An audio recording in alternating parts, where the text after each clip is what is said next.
সাত আসমানের নাম সমূহ ও সেখানে কারা আছেন। প্রথম আসমানের নাম হল রুকাইয়া। এ আসমানে সমগ্র মানবজাতির আদিপিতা হযরত আদম আলাইহিস সালাম আছেন। দ্বিতীয় আসমানের নাম হল ফায়দুম বা মাউন। এ আসমানে হযরত ইয়াহিয়া আলাইহিস সালাম ও খ্রিস্টান সম্প্রদায়ের প্রবর্তক হযরত ঈসা আলাইহিস সালাম আছেন। তৃতীয় আসমানের নাম হল মালাকুত বা হারিজুন। এ আসমানে হযরত ইউসুফ আলাইহিস সালাম আছেন। চতুর্থ আসমানের নাম হল জাহিরা।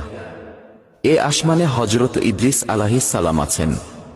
পঞ্চম আসমানের নাম হল মুজাইনা বা মুসাহারাত। এ আসমানে হযরত হারুন আলাইহিস সালাম আছেন। ষষ্ঠ আসমানের নাম হল খালিসা। এ আসমানে ইহুদি ধর্ম প্রবর্তক হযরত মুসা আলাইহিস সালাম আছেন। সপ্তম আসমানের নাম হল লাবিয়াহ বা দামিয়াহ। এ আসমানে হযরত ইব্রাহিম আলাইহিস সালাম আছেন।